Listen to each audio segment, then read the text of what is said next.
கர்த்தராகிய இயேசு கிறிஸ்துவின் நாமத்தினாலே நான் உங்களை வாழ்த்துகிறேன்.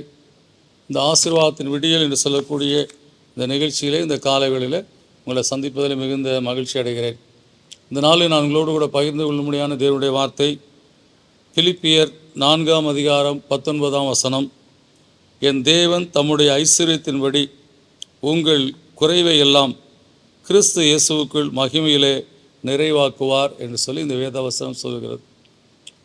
பவுல் அப்போஸ்தலன் பிலிப்பு பட்டணத்தில் இருக்கக்கூடிய மக்களுக்கு சொல்லக்கூடிய காரியம், குறைவுகள் மத்தியில் வாழ்ந்து கொண்டிருக்கிறார்கள். வாழ்க்கையில் அந்த குறைவுகளோடு வாழ்ந்து கொண்டிருக்கும்போது தேவனிடத்தில் அவர்கள் வைத்திருக்கிற விசுவாசம், தேவனுக்குள்ளே வாழ்கிற வாழ்க்கை என்று சொல்லக்கூடிய அவருடைய நிலைகளை பார்த்து, அவருடைய ஆவிக்குரிய நிலைகளை பார்த்து சொல்லக்கூடிய காரியம், என் தேவன் தம்முடைய ஐஸ்வரியத்தின்படி மிகுந்த ஐஸ்வர்ய சமணராகிய தெய்வம் கர்த்தர் உங்கள் குறைவை எல்லாம் கிறிஸ்து இயேசுவுக்குள் மகிமையை நிறைவாக்குவார் என்று சொல்லி இந்த மகிமையான வாக்குத்தத்தத்தை அந்த பிள்ளைகளுக்கு அந்த நிருபத்தில் அனுப்பி வைக்கிறதை பார்க்கிறோம்.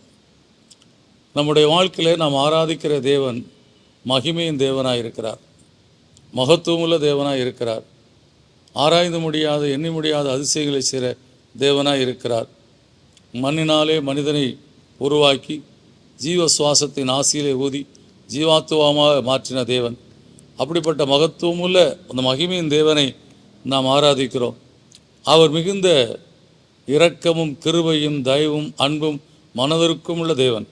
நாம் அவருடைய வாழ்க்கை அசமூகத்தில் நம்முடைய குறைவுகளை சொல்லி, ஆண்டவரே நான் இந்த குறைவோடு கூட நான் வாழ்ந்து கொண்டிருக்கிறேன் என்று சொல்லும்போது நிச்சயமாய் குறைவுகளை நீக்கி போட்டு ஆஸ்வதிக்க உண்மையுள்ளவராக இருக்கிறார். என்னிடத்தில் இருக்கிறது இந்த பானையில் இருக்கக்கூடிய கொஞ்சம் எண்ணெய் தான் இருக்கிறது என்று சொல்லி, அந்த பாத்திரத்தில் இருக்கிற எண்ணெய் தான் இருக்கிறது, நான் கடன் பிரச்சனையில் இருக்கிறேன்னு சொன்ன அந்த மகளுடைய காரியத்தை எலிசாவின் காலத்தில் அதை மற்ற பாத்திரங்களிலே வார்த்து அந்த குறைவெல்லாம் நீங்கும்படியாய் தம்முடைய மகிமையினுடைய அந்த வல்லமையின்படியே கிருபையின்படியே அந்த குறைவுகள் எல்லாவற்றையும் அகற்றி போட்டு அந்த ஏழை விதவைக்கு அந்த கர்த்தர் எலிசாவை கொண்டு அற்புதத்தை செய்து குறைவுகளை நிறைவாக்கினார்.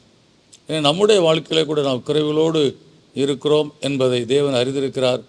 குறைவுகளை நிறைவாக்குற தேவன், குறைவுகளை அகற்றி போடுகிற தேவன், குறைவு என்று சொல்லக்கூடிய காரியம் இல்லாதபடி என்னுடைய வாழ்க்கையை நிறைவாக ஆசீர்வாதத்தோடு நிரப்புகிற தேவன் இந்த காலவேளையில் உங்களுக்கும் அப்படியே நிறைவான காரியத்தை செய்ய உண்மையுள்ளவராக இருக்கிறார்.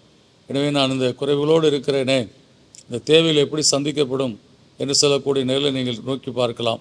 ஆனால் இந்த தேவன் ஐஸ்வர்ய சமணராக இருக்கிறார், குறைவுகளை நிறைவாக்குற தேவனாக இருக்கிறார். எனவே இந்த காலவேளையில் அவருடைய சமூகத்தில் நம்முடைய குறைவுகளை சொல்லி ஜெபிப்போம். கர்த்தர் நிச்சயமாய் நிறைவான ஆசீர்வாதங்களை கொடுத்து ஆசீர்வதிப்பார். நல்ல பிதாவே, நன்றியோடு துதிக்கிறோம்.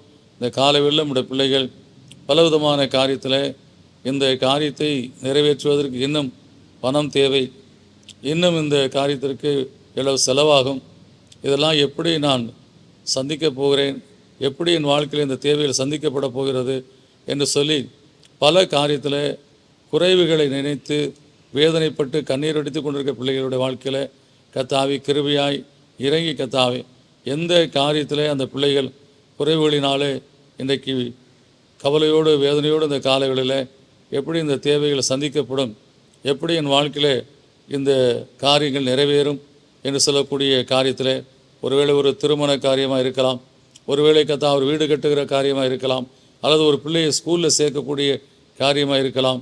இந்த காரியத்தில் இவ்வளவு தேவை என்று சொல்லி உங்களுடைய பிள்ளைகள் காத்திருக்கிற அறிந்திருக்கிறீர்ப்பா. நீர் உங்களுடைய ஐஸ்வர்யத்தின்படி இந்த அருமையான பிள்ளைகளுடைய குறைவுகளை இந்த நாளில் நீக்கி போட்டு கர்த்தர் அதிசயமாக என் தேவைகளை சந்தித்தார் என்று சொல்லி கர்த்தாவே உங்களுடைய பிள்ளைகள் உண்மை துதிக்க முடியாய் தேவைகளை சந்தித்து உங்கள் பிள்ளைகள் மகிழ்ச்சி அடைய முடிய ஆசீர்வதித்திருக்க கர்த்தாவே, இயேசு கிறிஸ்து நாமத்துக்கு நல்ல பிதாவே, ஆமேன். நிச்சயமாய் கர்த்தர் உங்கள் குறைவுகளை எல்லாம் இன்றைக்கு நீக்கி போட்டு நிறைவான ஆசீர்வாதத்தை கொடுத்து ஆசீர்வதிக்க அவர் உண்மையுள்ளவராக இருக்கிறார். எனவே இந்த காலையில் விசுவாசத்தோடு நிச்சயமாக என் தேவைகளை கர்த்தர் சந்திப்பார் என்று சொல்லி கர்த்தரை சோத்திரியுங்கள். அப்படியே கர்த்தர் உங்களை செய்து உங்களை ஆசீர்வதிப்பார். God bless you.